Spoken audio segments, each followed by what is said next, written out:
ጤና ይስጥልኝ። ሰበር ዜና ይዘናል። ሌተናል ኮሎኔል ደመላሽ አሰፋ የተባለ ከፍተኛ የጦር አዛዥን ጨምሮ በርካታ የአገዛዙ ወታደሮች በደጋዳሞት ግንባር ተማረኩም። በአማራ ፋኖ ብሔራዊ ንቅናቄ ቴዎድሮስ ዕዝ 109ኛ ኮር አሃዶች ከእዙ የኮማንዶ ዩኒት ጋር በመቀናጀት በደጋዳሞት ግንባር ፈረስ ቤት ከተማ ጥሰው በመግባት አንጸባራቂ ድል ተቀዳጅተዋል። ፈረስ ቤት ከተማ ውስጥ የነበሩ ያገዛዙ የጥይት ዲፖዎች ተሰብረዋል። ከቡድን መሳሪያዎች ጀምሮ በሺዎች የሚቆጠሩ ተተኳሾችና እጅግ በርካታ ክላሽንኮቭ መሳሪያዎች በፋኖ ተማርከዋል። የደጋዳሞቱን ተጋድሎና የተገኘውን ድል በሚመለከት መረጃውን በዝርዝር አጠናቅረን ይዘነዋል። በተያያዘም በዚያው በምዕራብ አማራ ቀጠና በጎንጂ ቆላላና በአዴት ከተሞች በተደረገ ውጊያ ፋኖ ከ280 በላይ የጠላት ወታደሮችን በመደምሰስ አንጸባራቂ ድል ተቀዳጀም። በተመሳሳይ ሰዓትና በተለያየ የውጊያ ስልት በጎንጂ ቆላላና በአዴት ከተሞች በተካሄዱት በእነዚያው ውጊያዎች ከ283 በላይ የአገዛዙ ተላላኪ ወታደሮች ሲደመሰሱ በርካታ የጦር መሳሪያዎች መማረካቸው ታውቋል። በሁለቱም ከተሞች የጥይት ዲፖዎች ተሰብረዋል። እንዲሁም በርካታ ማረሚያ ቤቶች ተሰብረው በወቅታዊ ጉዳይ ታስረው የነበሩ እስረኞች ተፈተዋል። ከ13 በላይ ወታደራዊ ፓትሮል ተሽከርካሪዎችም ሙሉ ለሙሉ ወድመዋል። ተጋድሎው እጅን ባፍ የሚያስጭን አስደማሚ ነበር ተብሏል። በእነዚህ በሁለቱም ከተሞች ስለተደረገው ተጋድሎና ስለተገኘው ድል በዝርዝር የምናሰማችሁ ይሆናል። በሌላኛው መረጃችን በጎንደር ጠቅላይ ግዛት ፋኖ በአራት አውደ ግንባሮች በወሰደው የቆረጣና የሽምቅ ጥቃት ከ60 በላይ ወታደሮችን በመደምሰስ አንጸባራቂ ድል ተቀዳጀም። ከጥቃቱ ፍጥነትና ከአጥቂዎቹ ብቃት አንጻር የአገዛዙ ኃይሎች የተሰነዘረባቸውን ምት መቋቋሚያ ፋታ እስኪያጡ ድረስ ተሽመድምደውበታል በተባለው በዚህ የቆረጣና የሽምቅ እርምጃ ሞትና ቁስለኛ ከተደረጉ የአገዛዙ ወታደሮች በተጨማሪ ቁልፍ ወታደራዊ ጠቀሜታ ያላቸው ይዞታዎች እንዲሁም ክላሽንኮቭ መሳሪያዎችና ተተኳሾች በፋኖ ቁጥጥር ስር ውለዋል። መረጃውን በዝርዝር ታደምጡታላችሁ። በሌላኛው መረጃችን በደላንታ ወረዳ በምርጫ ስም የጸረ አማራው ብልጽግና አገዛዝ እድሜን ለማስቀጠል ሲንቀሳቀሱ በነበሩ የአገዛዙ ካድሬዎች ላይ የማያዳግም እርምጃ ተወስዷል። በዚህም ወታደራዊ ፓትሮሏ በፋኖ ተመታ ገደል ገብታለች። በላይዋ ላይ ተሳፍረው የነበሩ ካድሬና ወታደሮችም ሞትና ቁስለኛ ሆነዋል። ታደምጡታላችሁ። ጤና ይስጥልኝ የተከበራችሁ አድማጭ ተመልካቾቻችን እንደምን ዋላችሁ። እነዚህንና ሌሎች የዛሬ መጋቢት 27 2018 ዓ.ም የግንባር ተጋድሎዎችን እንዲሁም ሌሎች መረጃዎችን አጠናቅረን ይዘን ቀርበናል። አብራችሁን ቆዩ።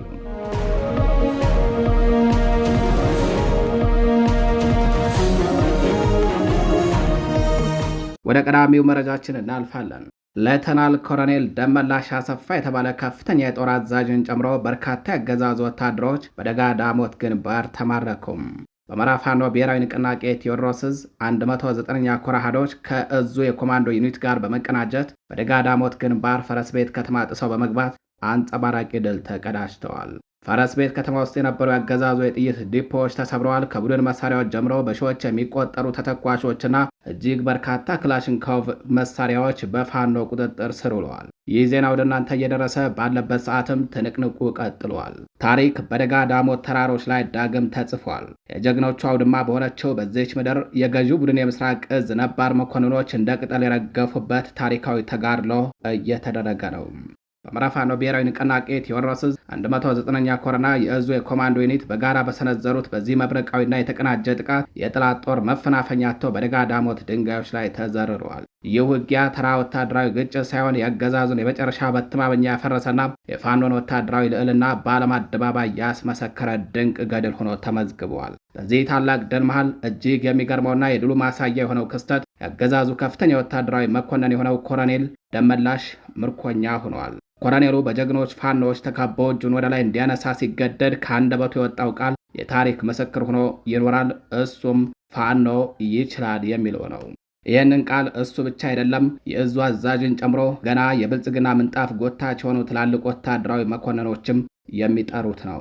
ይህ ቃል በሺዎች የሚቆጠር ሰራዊትና ዘመናዊ መሳሪያ የታጠቀው አገዛዝ በቆራጥነትና በፍትሐዊነት ለሚታገለው የፋኖ ክንድ እጅ መስጠቱን የሚያሳይ ትልቅ የስነ ልቦና ስብራትም ነው ተብሏል። ከፍተኛ ማዕረግ የተሸከመው መኮንኑ ፋኖ ይችላል ብለው ሲመሰክር ትግሉ ከጠመንጃ አቅም በላይ የሞራልና እውነትና የበላይነትን ማንገቡን ያረጋገጠበትም ቅጽበት ነው። ይህንን ታሪካዊ ምርኮና ምስክርነቱን ያደረጉ ደግሞ የአማራ ሕዝብ የቁርጥ ቀን ልጆች የሆኑት የ109ኛ ኮር አዛዥ ሻለቃ ታዘበው ስዬና የእዙ የኮማንዶ ዩኒት አዛዥ 100 አለቃ ጃንሆይ ጥላሁን ናቸው። እነዚህ ወጣት መሪዎች ማዕረግ በደረታቸው ላይ የደረደሩትን የጠላት መኮንኖችን በአውደ ውጊያ ጥበብና በጀግንነት አንገት በማስደፋት እውነተኛ ኃይል የህዝብ ወገንተኝነት መሆኑን በተግባር አሳይተዋል። ከኮሎኔሉ ምርኮ በተጨማሪ የጠላት ሎጂስቲክና በርካታ ሰራዊት በፋኖ እጅ መውደቁ የአገዛዙን ጦር መዋቅር ክፉኛ አሽመድምሮታል። ትንቅንቁ እንደቀጠለ ነው። መረጃውን እየተከታተልን እኛም ወደ እናንተ የምናደርሰው ይሆናል። በተያያዘ በዚያው በምዕራብ አማራ ቀጠና በጎንጂ ቆላላና ባዴት ከተማዎች በተደረገው ውጊያ ፋኖ ከ280 በላይ የጠላት ወታደሮችን በመደምሰስ አንጸባራቂ ድል ተቀዳጀም። በአማራ ፋኖ ብሔራዊ ንቅናቄ ምዕራብ አማራ ቀጠና ቴዎድሮስ ዕዝ በ102ኛ ኮር ስር ከሚገኙ ክፍለ ጦሮች የተውጣጡ የፋኖ ኃይሎች ዛሬ መጋቢት 27 ቀን 2018 ዓ.ም በቅንጅት በወሰዱት ወታደራዊ እርምጃም የአገዛዙ ኃይሎችን አከርካሪ በመስበር ብልጽግናን ያሸማቀቀና አንገት ያስደፋ በተመሳሳይ የአማራን ሕዝብ ያኮራ ታላቅ ገድል ፈጽመዋል። በተመሳሳይ ሰዓትና በተለያየ ውጊያ ስልት በጎንጂ ቆላላና በአዴት ከተማዎች በተካሄዱት በእነዚያ አውደ ውጊያዎች ከ283 በላይ ያገዛዙ ተላላኪ ወታደሮች ተደምስሰዋል። በርካታ የጦር መሳሪያዎች መማረካቸውንም መረብ ሚዲያ ከኮሩ ህዝብ ግንኙነት ክፍል ለማረጋገጥ ችሏል። በቴዎድሮስ ዕዝ 102ኛ ኮር ስር የ33ኛ ክፍለ ጦር አርበኞች ዛሬ መጋቢት 27 2018 ዓ.ም ከንጋት ጀምሮ በጎንጂ ቆላላ ከተማ በሁሉም አቅጣጫዎች ባደረጉት ድንገተኛ ጥቃት ከተማዋን ሙሉ በሙሉ በቁጥጥር ስር አውለዋል። በዚህም 63 የብልጽግና መከላከያ ሰራዊት አባላትን ሲደመሰሱ በተጨማሪም ከ20 በላይ ወታደር የሚሊሻና የፖሊስ አባላትንም መግደል ችለዋል። በዚህ ተጋድሎ 30 የሚደርስ ክላሽንኮቭ መሳሪያና በርካታ ተተኳሽ ማርኮ የታጠቀው ፋኖ 15 ያገዛዙ ወታደሮችን በምርኮነት ይዘዋል። የፋኖ ቤተሰብ ናችሁ፣ የፋኖ ደጋፊ ናችሁ፣ በምርጫው ብልጽግና ላትመርጡ ትችላላችሁ የተባሉ ለበርካታ ወራት ለእስር ተዳርገው የነበሩ ቁጥራቸው በውል ያልታወቀ በርካታ እስረኞች በጎንጂ ቆላላው ኦፕሬሽን እስር ቤቱ ተሰብሮላቸው ከእስር ተለቀዋል። ይህንን የእስር ቤት መሰበርና የእስር ሰንሰለትን በጥሶ የመውጣትን እድል በቅርቡ አዲስ አበባም ሌሎች ከተሞችም ያሉ ንጹሐን አማራዎች የሚቀዳጁት ይሆናል። በተመሳሳይ በኮሩ ስር ከ11ኛና ከ22ኛ ክፍለ ጦሮች የተወጣጡ የፋኖ ኃይሎች በጋራ በመሆን በአዴት ከተማ በነበረ የጠላት ካምፕ ላይ በከፈቱት ጥቃት እጅግ አስደናቂና አስደማሚ ጀብድ ሰርተው መዋላቸው ታውቋል። በዚህ ተጋድሎ ከ200 በላይ የአድማ ብተናና የሚሊሻ አባላት ለወሬ ነጋሪ ሳይተርፉ መደምሰሳቸው ተረጋግጧል። ከ100 በላይ የሚሆኑ ወታደሮች ደግሞ ከከባድ እስከ ቀላል ቆስለዋል።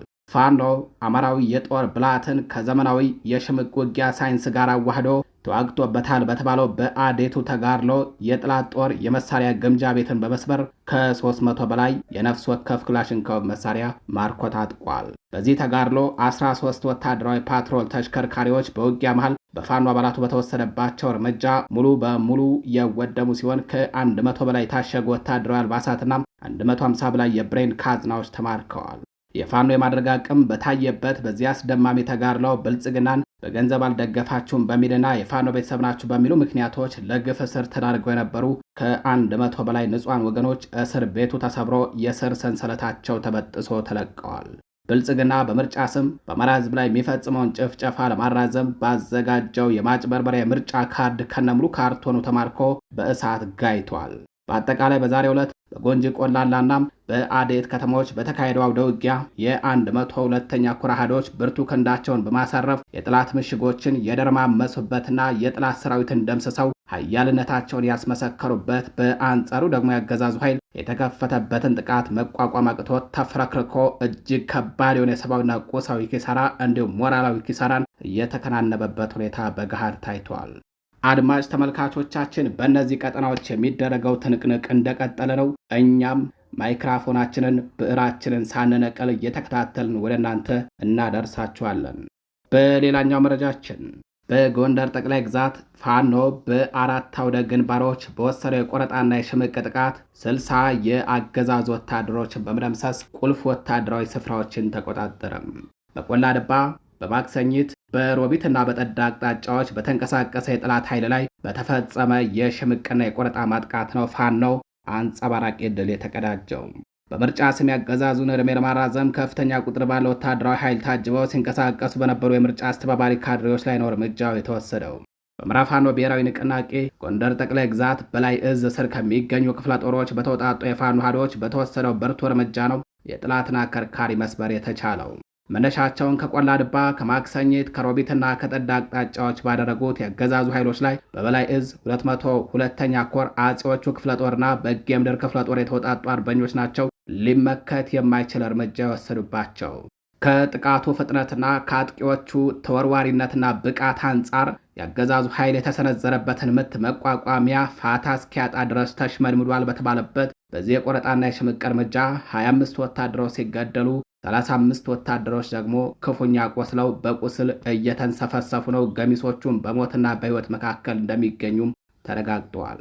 በተጨማሪም 10 ክላሽንኮቭ መሳሪያዎችና እጅግ ቁልፍ ወታደራዊ ጠቀሜታ ያላቸው ይዞታዎች በፋኖ ቁጥጥር ስር መግባታቸው ታውቋል። በሌላ በኩል በምዕራብ ፋኖ ብሔራዊ ንቅናቄ ጎንደር ጠቅላይ ግዛት በላይ እዝ ስር የሚንቀሳቀሰው ጥቁር አንበሳ ክፍለ ጦር ወደ ማክሰኝት ከተማ ጥሶ በመግባት በአገዛዙ ኃይሎች ላይ የእሳት ዶፍ አዝንቦባቸዋል። በዚህም በርካታ ወታደሮች ሙትና ቁስለኛ ተደርገዋል። ይህ እርምጃ የአገዛዙን ያለመቻል እንዲሁም ደግሞ የደረሰበትን የሞራልና የአካል ውድቀትን በገሃድ ያሳየ ሲሆን የፋኖን የበላይነት በድጋሚ ያረጋገጠ ሆኖ ተመዝግበዋል። የተከበራችሁ አድማጭ ተመልካቾቻችን ወደ ምስራቅ አማራ ወሎ ቤት አማራ ቀጠና መረጃችን እናልፋለን። በደላንታ ወረዳ በምርጫ ስም የጸረ አማራው ብልጽግና አገዛዝን ዕድሜ ለማስቀጠል ሲንቀሳቀሱ በነበሩ የአገዛዙ ካድሬዎች ላይ የማያዳግም እርምጃ ተወስደዋል። በአማራ ፋኖ ብሔራዊ ንቅናቄ ምስራቅ አማራ ቀጠና ምኒልክ ዕዝ 106ኛ ኮር 31ኛ ክፍለ ጦር አባላት በደላንታ ወረዳ በወሰዱት የተቀናጀ የደፈጣ ጥቃት የብልጽግናን የምርጫ ቁሳቁስና ካድሬዎችን አሳፍራ ስትከንፍ በነበረች ተሽከርካሪ ላይ ከፍተኛ ጉዳት አድርሰዋል። ተሽከርካሪዋ የምርጫ ቁሳቁስና ካድሬዎችን ጭና እየከነፈች የጥይት ራቱን አቀርታለችም። እርምጃው የተወሰደው ማህበረሰቡን በግዴታ የምርጫ ካርድ እንዲያወጣ ለማስገደድ ሲንቀሳቀስ በነበረው ያገዛዙ ካድሬና ወታደር ላይ ነው። በደላንታ ወረዳ ከፀሐይ መውጫ መከለት ሸዋበር መነሻዋን በማድረግ የብልጽግናን ካድሬዎችን እንዲሁም የምርጫ ቁሳቁሶችን ጭና ስትንቀሳቀስ በነበረችው ወታደራዊ ፓትሮል ላይ እነዛ ከተኮሱ ወፍ ከሰማይ ያረግፋሉ የሚባልላቸው አልሞ ተኳሽ የ31ኛ ክፍለ ጦር አርበኞች በወሰዱት እርምጃ ተሽከርካሪዋ ሙሉ በሙሉ ወድማለችም። ተሽከርካሪዋ በፋኖ እርሳስ እንደተመታች ዘላ ገደል ነው የገባችው። በዚህም ታጠቅ ኃይለ ልዑል የተባለ የፓትሮሉ አሽከርካሪን ጨምሮ በፓትሮሏ ላይ ተሳፍሮ የነበሩ ካድሬዎችና ወታደሮች ላይ ከባድ ጉዳት ደርሷል። የአካባቢው ማህበረሰብ በተወሰደው እርምጃ እጅግ መደሰቱን ገልጿል። የብልጽግናን የጥፋት ፕሮጀክት ለማስፈጸም በሚሞክሩ ተላላኪዎች ላይ መሰል እርምጃ ተጠናክሮ ይቀጥላል ብሏል ጀብደኛው ምኒልክ ዕዝ። የተከበራችሁ አድማጭ ተመልካቾቻችን ወደ ባህር ማዶ መረጃዎቻችን እናልፋለን። በቴህራን ላይ በደረሰ ጥቃት ከፍተኛ ወታደራዊ መሪዎች ተገደሉ። የአሜሪካና የእስራኤል ጥምር ጦር በኢራን መዲና ቴህራን ላይ በሰነዘሩት መጠነ ሰፊ የአየር ጥቃት በርካታ የአገሪቱ ከፍተኛ ወታደራዊ መሪዎች መገደላቸው ተሰምተዋል። የፕሬዝዳንት ዶናልድ ትራምፕ የቅርብ ደጋፊ እንደሆነ የሚነገረው ፎክስ ኒውስ እንደዘገበው በዚህ ጥቃት የሟቾች ቁጥር ከ40 እስከ 50 ሊደርስ እንደሚችል ጠቅሷል። ይህ ጥቃት የተፈጸመው ፕሬዝዳንት ትራምፕ ለኢራን የሰጡት የ48 ሰዓታት ማስጠንቀቂያ ሊጠናቀቅ ጥቂት ሰዓታት ሊቀሩት መሆኑ የሁኔታው አሳሳቢነትን አግዝፎታል። ኢራን በትራምፕ የተሰጣትን የ48 ሰዓታት ቀነ ገደብና ማስጠንቀቂያ ሙሉ በሙሉ ውድቅ ማድረጓን አስታውቃለች። የኢራን ጦር ማዕከላዊ እዝ አዛዥ ጀነራል አሊ አብዱላሂ የተሰጠውን ማስጠንቀቂያ ለስራ ምንም ገዛ የሌለው ሲሉ ተችተውታል። ጀነራሉ አክለውም ድርጊቱን በስሜት የተወሰነና ሚዛናዊ ያልሆነ የእብደት ተግባር ሲሉ የገለጹ ሲሆን ከመልእክቱ ዋና ትርጉም እንደተረዳ ነው የሲኦል በሮች የሚከፈቱት ለእናንተ ማለትም ለአሜሪካና እስራኤል ነው በማለት ጠንካራ ያጸፋ ማስጠንቀቂያ ሰጥተዋል። ፕሬዝዳንት ዶናልድ ትራምፕ ኢራን በዓለም አቀፍ የነዳጅ ንግድ መስመር ላይ ወሳኝ የሆነውን የሆርሙዝ ሰርጥን እንድትከፍት ለሁለተኛ ጊዜ የ48 ሰዓታት ማስጠንቀቂያ መስጠታቸው ይታወሳል። ኢራን ለዚህ ጥያቄ በሰጠችው ኃይል ምላሽ ሳቢያ ቀጠናው አሁን ካለበት ወደ ከፋ ጦርነት ሊያመራ እንደሚችል ተሰግቷል። በተያያዘ ዜና ኢራን ከእንግዲህ አሜሪካን የሚፈራ ሀገር ይኖራል ብለን አናስብም ስትል ተናገረችም። የዓለምን የንግድ መስመር በቁጥጥሯ ስር የዋለችው ኢራን በአሁኑ ወቅት በሆርሙዝ ወሽመጥ ላይ በወሰደችው አዲስ ድፍረትና የተሞላበት እርምጃ የአሜሪካን ዓለም አቀፍ ተሰሚነትና የዶላር የበላይነትን በይፋ አሽመድምዶታል ተብሏል። የኢራን ከፍተኛ ባለስልጣናት እንደገለጹት አሜሪካ በሌሎች ሀገራት ላይ የምታሳድረው ተጽዕኖ አክትሞለታል። ለዚህ ማሳያ የሚሆነው በወሽመጡ በሚያልፉ መርከቦች ላይ የተጣለው አዲሱ የክፍያ መመሪያ ነው። ኢራን ማንኛውንም በወሽመጡ የሚያልፍ የንግድ መርከብ ክፍያውን በአሜሪካ ዶላር እንዳይፈጽም ጥብቅ እገዳ የጣለች ሲሆን ይህም ዋሽንግተን በዓለም አቀፍ የፋይናንስ ስርዓት ላይ ያላትን የቁጥጥር አቅም አሽመድምሮታል። ይህ በታሪክ ታይቶ የማይታወቅ ውሳኔ በምዕራባውያኑ ዘንድ ከፍተኛ ድንጋጤ የፈጠረ ሲሆን በተለይም ክፍያው በቻይና መገበያያ ገንዘብና በዲጂታል ምንዛሬዎች ብቻ እንዲሆን መገደዱ አሜሪካን ከጨዋታ ውጭ አድርጓታል። እንደ ኢራን ገለጻ ከሆነ የሆርሙዝ ወሽመጥ አዲሱ የክፍያ ስርዓት የአሜሪካ ማዕቀብ ውጤት አልባ መሆኑን ያረጋገጠበት ታላቅ ድል ነው ተብሏል። በዚህ ምክንያት የአሜሪካ የባህር ኃይል በቀጠናው የነበረው የበላይነት እየቀነሰ መምጣቱና ሌሎች ሀገራትም የኢራን ድፍረት ተከትለው ተመሳሳይ እርምጃ ሊወስዱ እንደሚችሉ በመታመኑም የዓለም የፖለቲካ አዲስ ምዕራፍ ላይ መድረሱ ተነግሯል። በሌላኛው መረጃችን በሆርሙዝ ወሽመጥ ላይ ወታደራዊ ኃይል የመጠቀም እቅድ ውድቅ ተደረገ። በሆርሙዝ ወሽመጥ ላይ የተጋረጠውን የንግድ መገታት ለመፍታት የቀረበው ወታደራዊ ኃይል የመጠቀም ውሳኔ ሀሳብ በሩሲያ፣ ቻይናና ፈረንሳይ ተቃውሞ ውድቅ ተደርጓል። በባህሬን አቅራቢነት ለተባበሩት መንግስታት ድርጅት የጸጥታው ምክር ቤት የቀረበው ይህ ውሳኔ ሀሳብ ወሽመጡን በኃይል ለማስከፈት የሚያስችል ፍቃድ የሚጠይቅ ነበረም። ሆኖም ሩሲያና ቻይና እርምጃውን ቀጠናውን ወደማይፈለግ ጦርነት ይከታል በሚል ድምፅ የመሻር መብታቸውን ሲጠቀሙ፣ ፈረንሳይ በበኩሏ ለዲፕሎማሲያዊ መፍትሄ ቅድሚያ እንዲሰጥ አሳስባለችም። ከየካቲት 2026 ጀምሮ በኢራንና በአሜሪካ እስራኤል ውጥረት ሳቢያ ወሽመጡ መዘጋጁ ይታወቃል። የሚከተሉትን ቀውሶች አስከትሏል። የዓለም የነዳጅ ፍላጎት 20 በመቶ ተጓድሏል። የነዳጅ ዋጋ በአንድ በርሜል $100 በላይ አሻቅቧል። የባህረ ሰላጤው ሀገራት ምርታቸውን ለመላክ ተቸግረዋል። ምንም እንኳን አሜሪካ ወታደራዊ እርምጃ እንዲወሰድ ብትወተውትም የምክር ቤቱ መከፋፈል መፍትሄው አጣብቂኝ ውስጥ ከቶታል። የተመድ ዋና ጸሐፊ አንቶኒዮ ጉተሬዝ ወሽመጡ ሲታነቅ የዓለም ኢኮኖሚ መተንፈስ ያቅተዋል ሲሉ ስጋታቸውን ገልጸዋል። የአሜሪካ ተዋጊ ጀት በኢራን ግዛት ውስጥ ተመቶ መውደቁ ከተሰማ በኋላም የኢራን መገናኛ ብዙሃን ከበረራ አባላት መካከል አንዱ በሀገሪቱ ደቡባዊ ክፍል ሳያርፍ እንዳልቀረ እየዘገቡ ነው። የአሜሪካ ባለስልጣናት አብራሪው መገኘቱንና አብሮ የነበረው የጦር መሳሪያ ስርዓት ተቆጣጣሪ ባልደረባው ግን እየተፈለገ መሆኑን ተናግረዋል። የኢራን ብሔራዊ መገናኛ ብዙሃን አብራሪውን በሕይወት ይዞ ለሚያስረክብ ዳጎስ ያለ ገንዘብ ሽልማት እንደሚሰጠው ሲያስተዋውቁም ተደምጠዋል። ሽልማቱ እስከ 66100 የአሜሪካን ዶላር እንደሚደርስ ነው የተነገረው። ይህ ገንዘብ በሀገሪቱ ከሚታወቀው ወርሃዊ ደሞዝ አንጻር እጅግ በጣም ከፍተኛው ነው። የአሜሪካ ተዋጊ ጀት ኢራን ውስጥ የወደቀው ተመቶ መሆኑን ከአሜሪካ መከላከያ ሚኒስቴር የኢሜይል መልእክት እንደደረሰው አሶሺየትድ ፕሬስ ዘግቧል። የዜና ወኪሉ የተመለከተው የፔንታጎን ኢሜይል መካከለኛው ምስራቅ ውስጥ አውሮፕላን ተመቶ መውደቁን ገልጿል የሚል ነው። በተያያዘ ዜና የኢራን ፓርላማ አፈ ጉባኤና አሜሪካ ለድርድር ከምትመርጣቸው የአገሪቱ ባለስልጣናት መካከል አንዱ የሆኑት ሙሐመድ ባጌር ጋሊባፍ ኢራን ውስጥ ተመቶ መውደቁ በተዘገበ የአሜሪካ ጦር ጀት ላይ ተሳለቁም። አፈ ጉባኤው በትዊተር ማለትም በኤክስ ገጻቸው ላይ አሜሪካኖች በኢራን ውስጥ የአገዛዝ ለውጥ ከማምጣት ወደ አብራሪዎችን ወደ መፈለግ መሸጋገራቸውን በምጸት ጽፈዋል። የተከበራችሁ አድማጭ ተመልካቾቻችን ለዛሬ መጋቢት 27 2018 ዓ.ም ይዘናቸው የነበሩት ዕለታዊ መረጃዎቻችን እነዚህን ይመስላሉ። ቸር ቆዩ።